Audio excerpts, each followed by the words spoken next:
Galates 5, verset 16 jusqu'à 25, je lis au nom de Jésus-Christ. J'ai dit donc, marchez selon l'esprit et vous n'accomplirez pas le désir de la chair. Car la chair a des désirs contraires à ceux de l'esprit et l'esprit en a des contraires à ceux de la chair. Ils sont opposés entre eux afin que vous ne fassiez point ce que vous voudriez. Si vous êtes conduit par l'esprit, vous n'êtes point sous la loi. Or, les œuvres de la chair sont manifestes et ce sont l'impudicité, l'impureté, la dissolution, l'idolâtrie, la magie, les inimitiés, les querelles, les jalousies, les animosités, les disputes, les divisions, les sectes, l'envie, l'ivrognerie, les excès de table et les choses semblables. Je vous dis d'avance, comme je l'ai déjà dit, que ceux qui commettent de telles choses n'hériteront point le royaume de Dieu. Mais le fruit de l'esprit, c'est l'amour, c'est la joie, c'est la paix, c'est la patience, c'est la bonté, c'est la bénignité, c'est la fidélité, la douceur, la tempérance.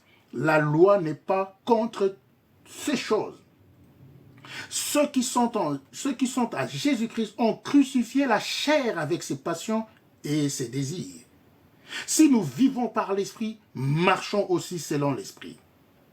Ne cherchons pas une vaine gloire en nous provoquant les uns les autres, en nous portant envie les uns les autres. Comme j'avais dit tantôt, si je vis, ce n'est plus moi qui vis, c'est Christ qui vit en moi, 2 Corinthiens 5, 17. J'ai été crucifié avec Christ, c'est-à-dire je suis mort avec Christ dans le péché pour maintenant que Jésus-Christ vive en moi, pour que je vive dans une autre dimension